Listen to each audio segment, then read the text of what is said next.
店，帶大家入嚟睇下。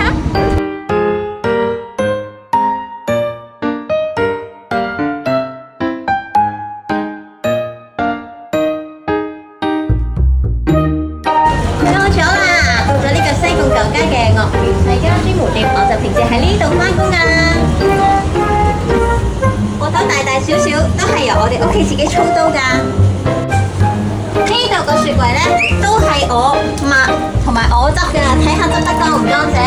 仲有呢個樽檸檬膏嘅，咁靚嘅樽都係我揀嘅。仲有我負責做啲咩呢？好緊要啦！呢個檸檬膏我係負責試飲，睇下佢有冇化學成分先。我試緊未啊？回翻。係冇問題可以飲嘅。呢啲咧送俾客人嘅嘢咧，小禮物都係我自己親自做㗎。平時先入鋪做啲咩咧？梗係點鱷魚媽搬貨啦。仲有喎，我哋有一個義工顧問咧，就幫我免費同我搞掂佢，快啲啦，搞掂佢。搬晒呢一堆係嘛？飯俾你食，係一整堆好搬入去。咁咧我就會免費有一餐飯請佢食嘅。做完嘢啦，而家有嘢食啦，仲要打邊爐。多謝晒薛阿婆。